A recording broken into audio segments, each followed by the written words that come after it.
Hello दोस्तों, अगर आप हमारे चैनल पर पहली बार आए हैं तो हमारे चैनल को सब्सक्राइब कर लें और बेल आइकन को ज़रूर दबा लें, जिससे हमारे वीडियो के सारे नोटिफिकेशन आप तक पहुंचते रहें। तो दोस्तों, आज हम बात करेंगे यूपीएनएचएम में आने वाले क्वेश्चंस के बारे में कि एएनएम जीएनएम के प्रतियोगी परीक्षा में कैसे प्रश्न आने वाले हैं। तो दोस्तों, ध्यान से देखिए और सुनिए। सबसे पहले हम पहले प्रश्न पाते हैं जो इस प्रकार है। तो हमारा पहला प्रश्न है कि जन्म के बाद शिशु का पहला मल क्या कहलाता है। तो हमारा ऑप्शन डी सही है। ऑप्शन डी सही है, मिकोनियम।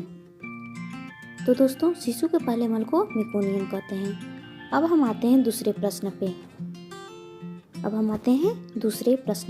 जो है डॉट्स का प्रयोग किस बीमारी के उपचार के लिए किया जाता है।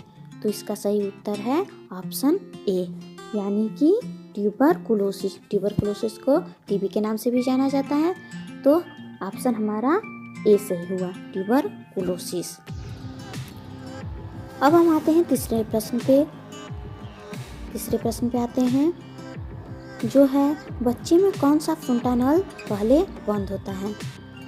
तो बच्चे में कौन सा फुंटानल सबसे पहले बंद होता है। तो ऑप्शन बी सही है, इसका ऑप्शन बी सही है, ऑक्सीपिटल। तो हमारा ऑप्शन बी ऑक्सीपिटल सही हुआ। अब हम आते हैं चौथे प्रश्न पे जो है कि ऐसा क्या है जो मछली द्वारा प्राप्त नहीं किया जा सकता। ऐसी कौन सी चीज़ है जो मछली द्वारा प्राप्त नहीं कर सकते हैं।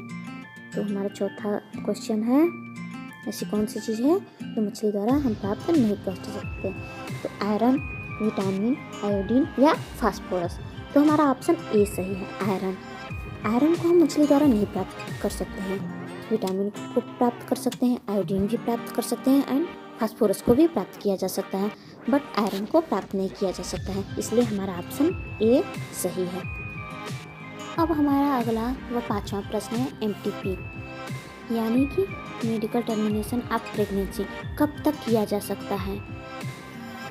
हमारा पांचवा क्वेश्चन है मेडिकल टर्मिनेशन ऑफ प्रेगनेंसी यानी कि एमटीपी कब तक किया जा सकता है। तो हमारा ऑप्शन सी सही है, 20 वीक्स तक हम एमटीपी कर सकते हैं, तो इसलिए ऑप्शन सी सही हुआ, 20 वीक्स।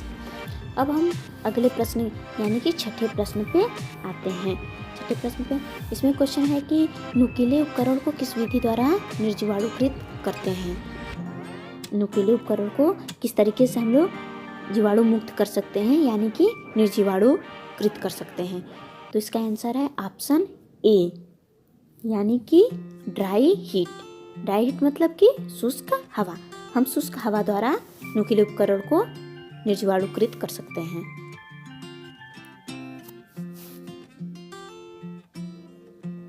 हमारा अगला क्वेश्चन है यानी कि सातवां क्वेश्चन है कि कितने डिग्री पे आईएम इंजेक्शन देना चाहिए। आईएम इंजेक्शन मतलब इंट्रामस्कुलर इंजेक्शन। तो हमारा ऑप्शन डी सही है, यानी कि 90 डिग्री पे आईएम इंजेक्शन को दिया जाता है। अब हम अगले और आठवें प्रश्न पे आते हैं जो है डिलीवरी के 24 घंटे बाद तक कितना ब्लड का लॉस होने पर पीपीएच माना जाता है।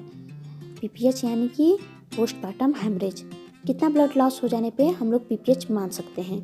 तो इसका आंसर है ऑप्शन ए, यानी कि 500 ml से अधिक अगर ब्लड लॉस हो जाता है तो उसको पीपीएच माना जाता है।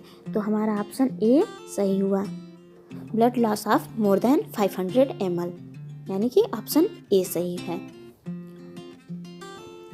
हमारा अगला व 9वां प्रश्न है कि राष्ट्रीय टीकाकरण सारणी के अनुसार टीका द्वारा कितनी बीमारियों से बच्चों को बचाया जाता है। तो हमारा आंसर है ऑप्शन सी, यानी कि 6 बीमारियों से टीकाकरण द्वारा बच्चों को बचाया जा सकता है। अब हम आते हैं 10वें एवं आखिरी प्रश्न पे जो है कि कौन सा टीका जन्म के समय नहीं देते हैं। तो हमारा आंसर है ऑप्शन डी, यानी कि हिप। हम जन्म के समय ओपीवी देते हैं, हेपेटाइटिस देते हैं, बीसीजी देते हैं, बट हिप टीका बच्चों को नहीं दिया जाता है, इसलिए हमारा ऑप्शन डी सही हुआ, यानी कि हिप।